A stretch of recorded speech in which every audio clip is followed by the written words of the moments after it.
Welcome to the presentation on being natively wired. And this is actually, let me introduce myself. So my name's Dave Cook. I still use the joke sometimes that that's David Cook, just like the winner of American Idol. I got a little mileage out of that for a while. It seems to fade as the seasons go on and the show doesn't get so good. But anyway, so what I do at I2, yes? Can't hear you without very well. Okay. The mic is on. All right, I'll speak up. I'll make sure, in addition to talking, I'll speak up. Can you hear me now? Good, okay.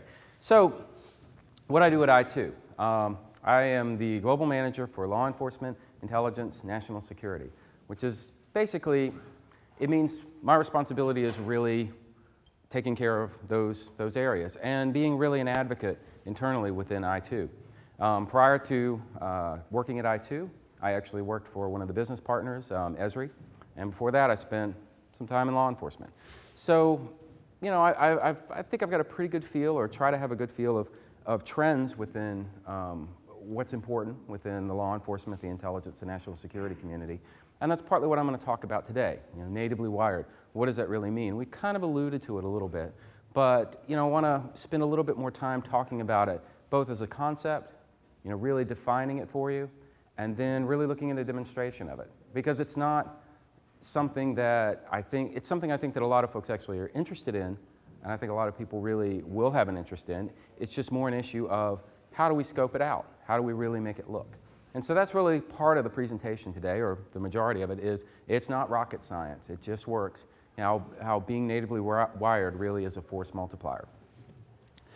So we've got a lot to cover, and why don't we just get started? So the first thing that I'm going to do, which may not necessarily be the best thing, is to try and scare all of you. And you know, it's one of those things that I don't know. You know, you could say maybe, maybe not. But let me ask a very basic question: has anybody in the audience lost their cell phone in the last 6 months? Yeah. What was it like? What was the experience like? It wasn't good. It wasn't good. Of course not. Of course not. Everybody in the audience now, imagine how you would feel if you lost your cell phone. Horrible. I mean, it would be like the world's ending. Why? Well, it's because that's the way in which we're really connected. I mean, when you think about the cell phone in and of itself, I mean, it is the way in which we have context and content in the world. I mean, it's the way in which we navigate these days for the most part. I mean, does anybody remember where 10 years ago, I'm not going to have a cell phone? Same thing people said about not having Facebook accounts. I mean, it is one of those things where the cell phone is the way in which we really kind of navigate throughout the world. But it's not just that. It's not just the fact that it's the way or the content and the context that it gives you. It's also, when you think about it, and let me ask another question, who here's got an iPhone? Anybody read the instructions to the iPhone? Why? You didn't have to. Because it just worked. You turned it on, and there it is. It just works. And that's really part of the concept behind being natively wired. It just works. You turn it on, and there it is. And you're able to get moving. You're able to move forward. And having that kind of capability, that becomes a force multiplier. That really allows you to do more, and oftentimes to do more with less, and it allows you to really get moving. Now, I know that a lot of folks would say, well, we work in the intelligence area. We're a company that focuses on analysis. You know, we really pride ourselves on not just being dependent upon devices, not just being dependent upon software solutions.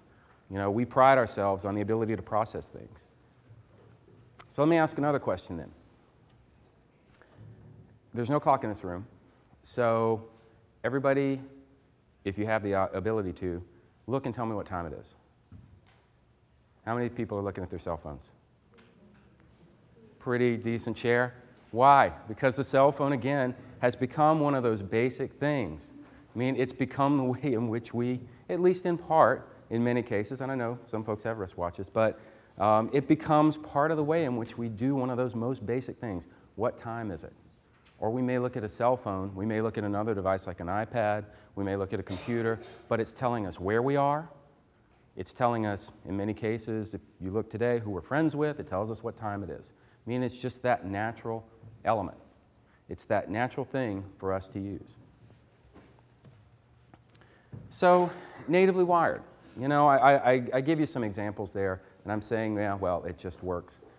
But let's take apart the definition a little bit. I mean, like I said, I come from law enforcement, and while I can give you those examples, I do really want for us to kind of sit and talk about the definition of it. You know, what does it really mean? And what were we really trying to accomplish in providing these kinds of solutions? So, like I said, I come from law enforcement. I'm good at asking questions. And so one of the things that I did in preparing for this presentation is let's take the word apart. Let's take the two words apart and see what they really mean. So native. Well, native in and of itself, the definition, inherent, natural, or innate. And that's really talking about capabilities. It's personal. It's talking about the ways or the abilities that we have in and of ourselves. I mean, when you think about it, if you work in intelligence, you pride yourself on your ability to process information, to think about things, to really look at a problem, take it apart, and put it back together. You know, I am very much an advocate of thinking that way because while I worked in law enforcement, I never saw a piece of technology that put the cuffs on anybody. You know, we are talking, when we're talking native, we're talking about inherent capabilities. And a native technology solution doesn't solve the problem for you, but it helps you solve the problem. A native technology solution ultimately extends your capabilities by making you more effective and more efficient. And that's part of what the concept is behind natively wired technology solutions. It is about being more effective and efficient. So wired. If we understand what native means, what does wired mean? Well, you hear that term used a lot, people using the term hardwired, things like that.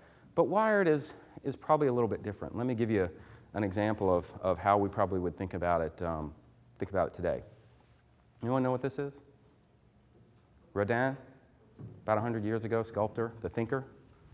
You know, and Rodin was really one of the founders, you would say, of modern sculpture. You know, and in thinking about how I would describe what wired would mean and what it would mean in terms of a technology solution, if this was 100 years ago, that's probably what it would look like today. You know, it would be something different. We would be looking at a technology device. You know, technology has really expanded and accelerated our capabilities to do things faster, more with less. And that's what a wired solution does. If native solutions make you more effective and efficient, wired solutions can extend and enrich your capabilities. They provide more content and they provide more context. And ultimately what they do is promote awareness. And that's going to be really one of the linchpins of what I'm talking about today with these kinds of solutions, is awareness. And it's two types of awareness. It's situational awareness and it's operational awareness. And they're different things because you hear people throw those terms around a lot, but they do mean very, very distinct things. And I know within intelligence, within law enforcement, within defense, within national security, within the commercial space, words mean something. You'll hear me say that a lot today because I'm very much an advocate of the fact that we have to be very specific about words. We have to be very specific about what these things mean. So situational awareness, what I mean by that really is what's the problem you're dealing with? You know, whether you're a cop on a beat and you're dealing with burglaries and robberies, if you're an intel analyst working on a narcotics trafficking problem or a gun trafficking problem, if you're in defense and you're forward deployed, you're in Afghanistan, you're dealing with human terrain kinds of issues, gangs, things like that. You know, it's all about the problems that you're dealing with. Operational awareness is more about what resources do I have to bring to bear on those problems. And ultimately, when they converge, you're more effective. And natively wired solutions are designed about helping you be more effective, more efficient, enriching, and extending your capabilities. So natively wired solutions in I2, if we really spent some time defining it, you know, we've talked about it's not rocket science, it just works. Well, in this case, we extend that phrase because it's not rocket science, it just works because it has to. Because in all the roles that all of you in this room play and all the things that you do, I mean, those are mission critical. You know, I don't make a distinction between, well, it's one area, it's another area. One area is not necessarily as important. You know, somebody's mission isn't important. Everybody's mission is important. We all want to be effective at what we do. And that's what these solutions are designed to do. Again, it's not rocket science, it works because it has to work. So let me ask another question here. Who can tell me the corporate motto or brand of I2? Wow, our marketing's got to get better. Okay, it's accelerating your mission. Accelerating your mission. Now, when I was putting it together, I said, you know, what does that mean? What does it mean to be accelerating your mission? You know, what are we really talking about when we're talking about that? Well, could mean that. It's the formula for acceleration. Acceleration, the change in velocity over the change in time. But generally speaking, I wouldn't say that anybody would see their job here as formulaic. I mean, we all deal with a lot of data. We all deal with the needs to transform it into actionable intelligence and knowledge. Probably not necessarily that. And really, when you think about it, the emphasis shouldn't be on just what does it mean overall, but the important thing is your mission. Because ultimately, this is personal. We're talking about native solutions. That's inherent and innate. It's about the things that all of you do every day. Certainly the things I remember that I did in law enforcement. You don't get into that job just as a casual hobby. You know, it's something that you care about. And that's what this is really about. These solutions are about your mission. So I want everybody to think about something here. Again, Space Shuttle, it's up right now, and second to the last mission. So I want everybody to think about this just for a second. Think about what it's got to be like to be sitting in that space shuttle right before launch. And you're hearing that clock ticking down, the adrenaline's really pumping. I mean, it reminds me of, you know, being on a street, you know, and just, you got a gang problem, you got a gun problem, I mean, you're just nervous. But you got to imagine what that's got to be like. You hear that clock ticking, going down, 3, 2, 1. You're sitting on the world's most complicated machine, going 17,500 miles an hour from 0, which probably, if any of you flew to this conference, that makes that plane ride seem really long. You know, but you think about all of those things that are going into it. You're rocketing up into the earth, feeling all that thrust behind you, and then you have those words come out. Houston, we have a problem. Now, if you're the NASA engineer sitting at the console, that's got to be a really bad phrase to hear. You know, you've got this massive, complicated machine. You've got human beings up in space, you know, and you can just think about that. Houston, we have a problem. And if you can't relate to the space metaphor, think about it this way. Think about if you hear the words officer down. Or think about, many of you have probably seen, you know, a more recent photo in the White House Situation Room, because that Houston, we have a problem was from the Apollo 13 mission. That was a quote from Jim Lovell. You know, and he's above the earth, engines are going, just really don't know what's happening. But you can think about the White House Situation Room where you've got, you know, President Obama, all the members of those staff, they're watching it on video and they see one of those helicopters turn over. A very, very difficult situation to deal with, a mission critical situation to deal with. You've got lives on the line. But if you're like me, I like problems. You hear those words and you say, we have a problem. But in the work that we do, I think we all like problems. Because problems are like puzzles, and puzzles can be solved. You know, and you hear about these days with the after-action reports in the Situation Room. You know, they say one of the things really was those SEALs and their planning and their preparedness and their training. And absolutely, no doubt, that had a lot to do with it. But one thing that they also had that helped them in that preparedness and training was good intelligence. And that good intelligence came from knowing how to solve problems. It came from knowing how to solve puzzles. And when you think about how do you solve a puzzle, that's the other part, really, of natively wired solutions. That's at its core. Because when you think about, you have a puzzle. You got 1,000 pieces. Well, first, how do you do it? You dump them all on the table. Then you start looking for commonalities. You arrange them in a way. You access it all, you arrange it all, and then ultimately you put it together. And that's what natively wired solutions are ultimately all about. It's about access to relevant data. Data that you own, data that we can provide, data that is provided. It's about taking that and then arranging it, using tools, techniques, methods that you can help, or that you can use to transform data and information into intelligence and knowledge.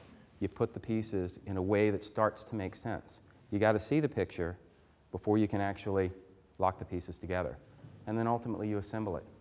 And you assemble it in a product, as a product or as an intelligence product that you can do something with. that you can put into somebody's hands that they can either prevent or respond to a problem. And that's what natively wired is. Access to relevant sources, access to capabilities, and ultimately the ability to expand, conquering your challenges and problems. That's the multi-int foundation that we're talking about. And as those sources go up and those capabilities go up, your ability to handle the challenges and problems that you've got expands. That's really what this is about, that multi-int foundation. So now that we kind of define natively wired as a term, now that we've looked at it in terms of what does a solution generally look like, we'll talk now a little bit about what natively wired solutions do. What kind of problems or what kind of pain do they really solve? What are the two big issues that they probably solve more than any other? And if we expand on the title of the presentation, it's not rocket science, it just works.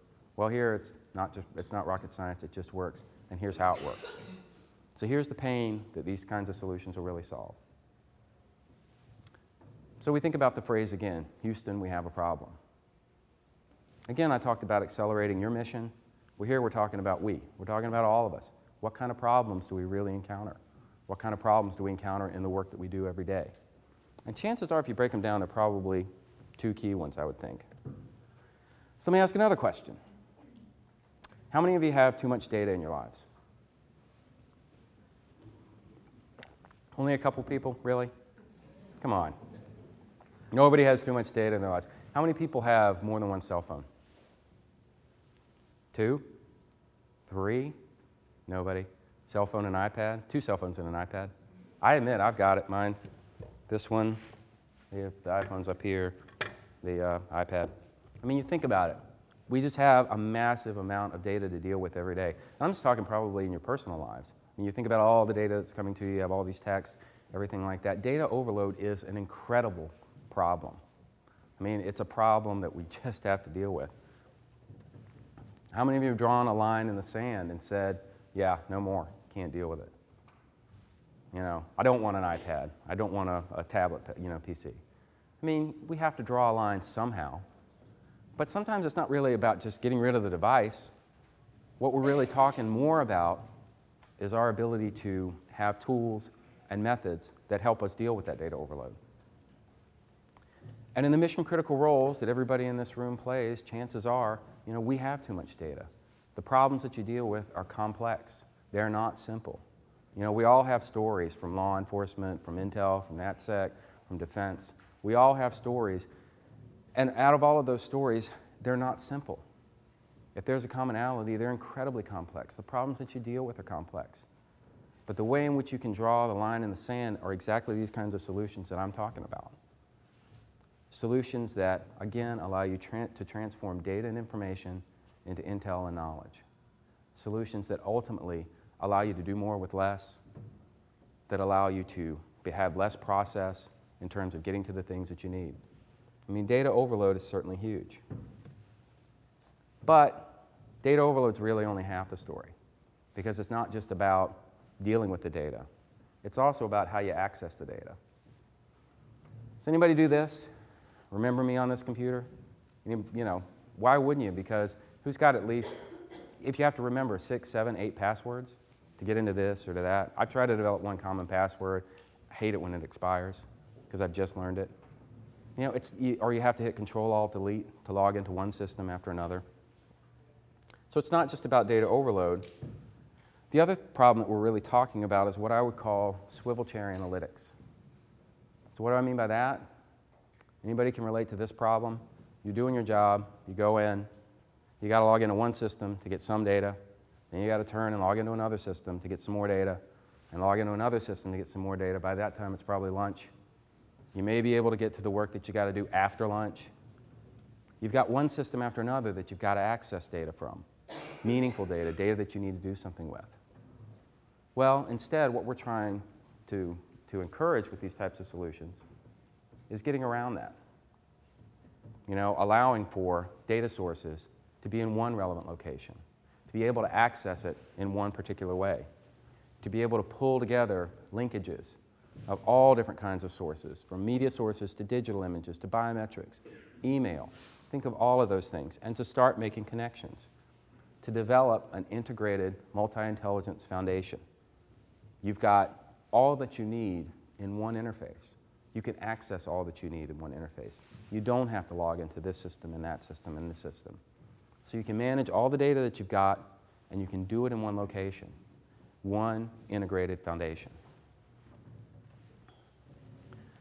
So let's talk then for a minute, because we've defined what natively wired means, talked about generally what the solutions look like, talked about really a multi-int foundation. Let's go through an example.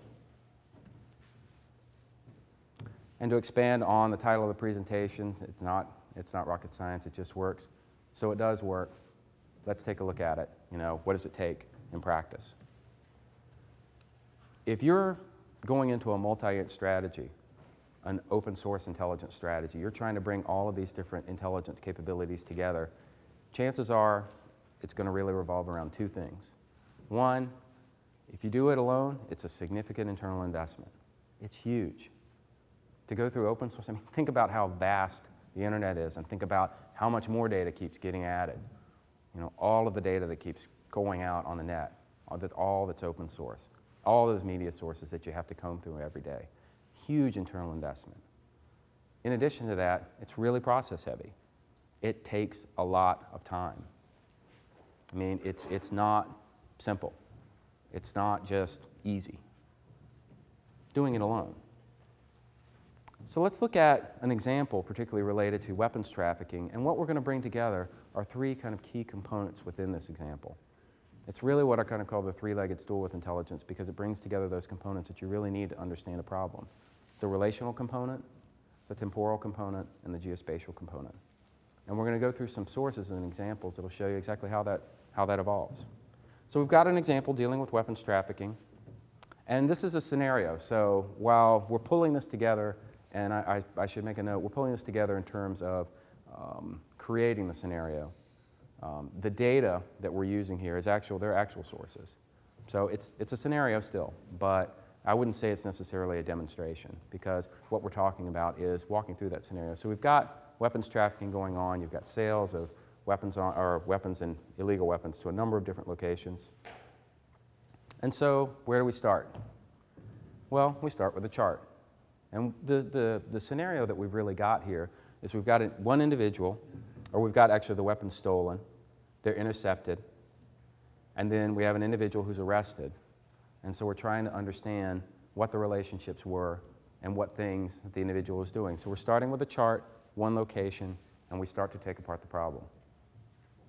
So we've got an intercepted, an arrest, and we're looking at the records. We've got two particular kinds of records. We've got one related to an airline and one related to what appears to be a financial institution. The airline is called Santa Cruz. The organization, the financial institution, is called HG&G. So what we do is we start to search WorldCheck, one of our partners exhibiting out here. And we're searching WorldCheck for Santa Cruz Imperial Airlines, just trying to see what data, what information that they've got out there. And what we're doing in this is we're leveraging we're leveraging an investment that WorldCheck has made. We're leveraging their analytical capabilities. You know, you think about, you've got analysts that are out there. Think about all the analysts that they employ, all the sources that they're able to bring together. You're able to leverage all that. You're able to build on that investment. You know, it's a force multiplier. So what do we find? Well, we find, based upon this, the relationship between Santa Cruz Imperial Airlines, the relationships that come out, and we start to take that problem apart. What we find is the network. We apply some social network analysis. We end up with a key individual by the name of Victor Boot. So that's the relationship with the airlines. That was something that we were able to do, again, straight from Analyst Notebook.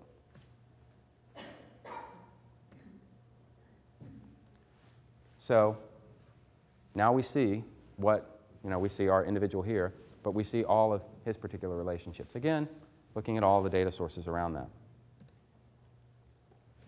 Bringing it back to the chart. So we're starting to access, and we're starting to assemble, or we're starting to arrange, rather. Now we're looking at ISVG for Hickman, Riggs, and Riggs, HRR. So ISVG, another another partner of I2's, and they collect data on violent groups, Institute for the Study of Violent Groups. And we're trying to understand what violent groups are related, in this particular case, to Hickman, Riggs, and Riggs. So we access that data. We see we have an individual, Trent Lombardo, the one who was arrested. He's related to arms trafficking. The organization is related to arms trafficking, and ultimately also tied to Victor Boot. Also, again, all doing this from Analyst Notebook, that one interface. So we start to pull the puzzle together a bit further, accessing and arranging. So now we've seen some relational components, we've seen a bit of temporal components, but now we're going to pull the geospatial component together, because another natively wired solution that we have is Esri. We've got an integration with Esri, Esri Edition. So let's pull together a map and start to see what's happening. You know, and we start to see what the relationships really are evolving. So now we've added a map to Analyst Notebook. All of these are within Analyst Notebook. We're not having to exit out and then go access something else. And we start to pull together a map of what are the various transactions and the things that are going on. So we search for potential matches now across the chart. So we're applying a multi-int strategy, the relational components, the temporal components, and the geospatial components. Our next step is to really look at the connections across the chart. You know, as we highlight here, what are the elements across all of these that are or appear to be related? So now we're searching another source, or accessing another source, recorded future, doing a public record search. So we're looking at our Victor Boot, and we've got another individual here, Richard Amar Chikali, trying to understand exactly what these relationships are here. We search for the records in recorded future, and we pull that back again into Analyst Notebook. So this is just telling us a little bit more about the relationship here, but we're seeing a commonality across Trent Lombardo, Victor Boot, Richard Chikali, and it's connecting both sides of the chart. It's looking at the networks, and we find out actually Victor Boot is listed as one of the individuals second most wanted next to Osama bin Laden, which I don't know if that elevated him to first or not. So now we're finally running a Thomson Reuters clear search on Trent Lombardo. Thomson Reuters is another one of our partners. And we find more commonalities here. We find both Jason Lombardo, Daniel Lombardo. We find that he's using several aliases, and we're better able to understand the network overall. Again, that's the chart completely assembled in Analyst Notebook. We haven't had to leave yet. So with that, if we look at all the different solutions here, and we look at all the focus of what Natively Wired is all about, it's about extending and enriching, making you more effective and more efficient. It's about accessing, having a multi-int strategy. Right through Analyst Notebook, you're able to bring all these sources in. You're able to do geospatial analysis, relational analysis, and temporal analysis. You know, and ultimately, it is about helping you be more tactical and strategic in what you do. I mean, that's at the heart of natively wired solutions. And while it's not quite like an iPod, it should just work. That's ultimately the goal that we're trying to achieve. So with that, that's me. Thank you very much.